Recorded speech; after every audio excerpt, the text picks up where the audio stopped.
Сіздермен бірге мен Бекбар Шаншаров. Бүгінгі видеода мен сіздерге 1.20-ның обновленияларын көрсететін боламын. Айтпақшы жаңбырға мән бермеңіздер, себебі менде бак болып қалды. Ал кеттік. Ең алғашқы обновление ол біз обновлениямызды ашатын ол вишневый ағаш. Және де ол осындай жерге осындай жапырақтарын төгеді, және де жерде осындай керемет гүл болады. Міне осындай осының жапырағы бар. Мынау оның ағаштары. Мынау кәдімгі ағашына тазаланған ағаш. Мынау оның тақтайшалары. Мынау люк, есік. Мынау заборға арналған не. Және де оның арнайы осындай табличкасы болады екен. Және де енді біз деген осылай ауыстыра саламыз. Және де осындай не бар? Саженцы. Яғни осы ағаштың өсіретін бұтағы. Есік қарапайым. Және де осындай табличканы үстіп іліп қойға болады. Және де мынау забор. А мынау клетка ма сондай. Мынау кнопка, мынау пластинка. Мынау қайықтар, мынау сандығы бар қайық. Мынау нюхачтың жұмыртқасы. Бұл пока что осындай. Жайын, бұған мән бермей қойыңыздар. Мынау бамбуктан жасалған қайық. А мынау қарапайым қайық. Осыған үстіп жануарларды да қойға болады. Мынау бамбук қарапайым. Бұны 1.15 версиядан, баяғы версиядан және де қазіргі версиядан беріп дамиды. Және де мынау 2 блок. Мынау тазаланған, мынау қарапайым блогы. А мынау люк және пул блоктармен де 2 блокты қойып. Және мынау есігі. Мынандай да блоктар бар екен, есін саған. Мынау клетка мен және де забор бар екен. Және де 3 осындай керемет блоктар.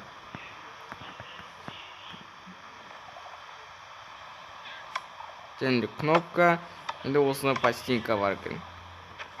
Енді мына жаққа келсек, бұл археология. Бізге осындай не арқылы біз осындай құмдардан қызықты заттар таба аламыз. Ал енді мынау шауқам. Осыны өсірсек, осындай өскеннен кейін осындай бұл өседі. Мынау үстіндегі мынау гүлді өскенде осындай керемет гүл болады. И біз осы гүлдерді үстіп қоя аламыз. Ал мынау жаңа қосылған скаут сенсор. Және де оған аметисттің затын қосқан. Ал енді ең қызығына келсек, бұл не үшін деген сұрақтар туындайды. Және де мен оған арнайы дайындап қойдым. Мынаған бастақ, бізге осындай күстеді.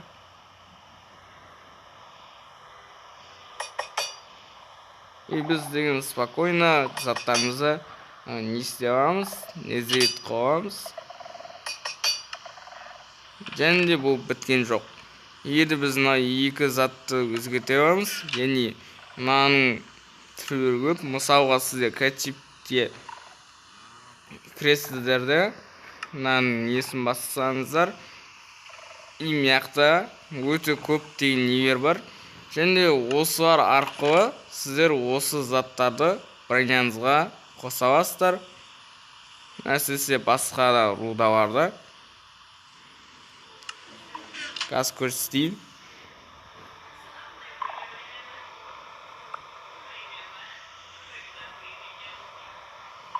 Осылай.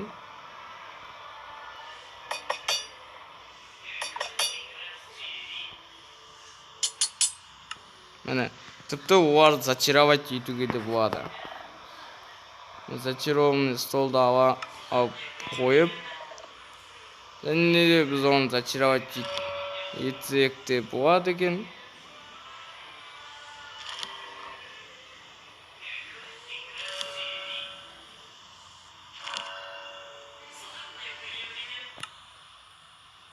Көріп тұрғандарыңыздай анау біраз дауысын өзгерген.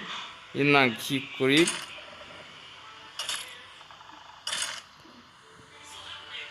Бұл былай көрінеді. Мынау артқы жақтан алғанда, енді броняның артқы жағы, анау броняның алдыңғы жағы осылай көрінеді екен. Және баяғы андай кейбір фиолетовый заттар жоқ екен. Осындай оның орнына қарапайым кәдімгі зачарование екенін білдіретін заттар бар екен. Сонымен қарай достар, бізге шитқа не қосылды. Енді бізден флаг қоя аламыз. Мен осында Қазақстанның флагын қосқан болатын міне. Так, достар, соны емес, және біз деген басқа да нелерді қоя аламыз. Осылай тіпті біз оның орнына басқа да рудаларды да қолдансақ та болады.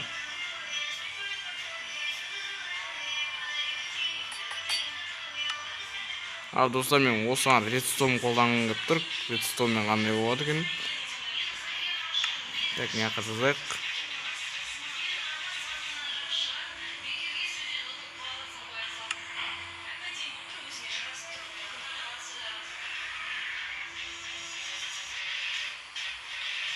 Достар, редстоунмен болады екен. Және де басқа да нелерді де қойып осыған зачаровать етсек те болады. Егер де сіздер мында алтын броняға зачаровать етсеңіздер, ол сіздерге не істейді?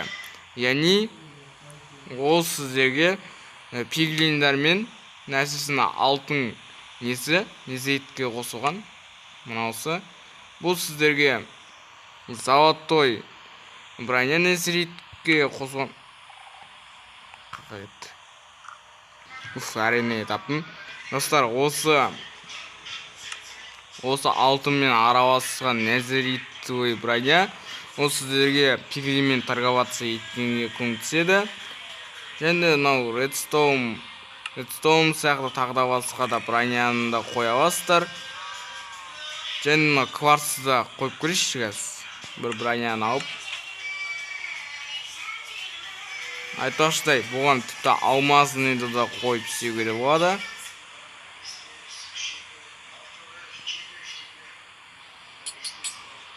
Міне. Қазір алдымнан алып көрсетейін.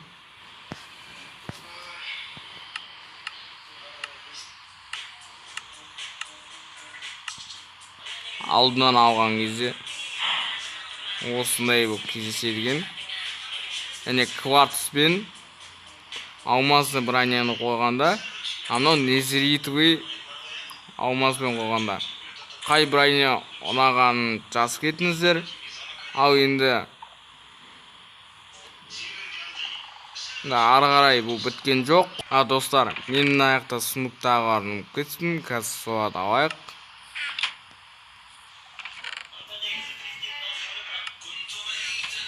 Біріншісі түйе.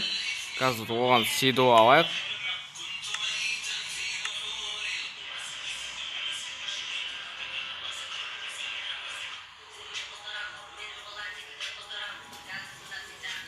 Міне седо.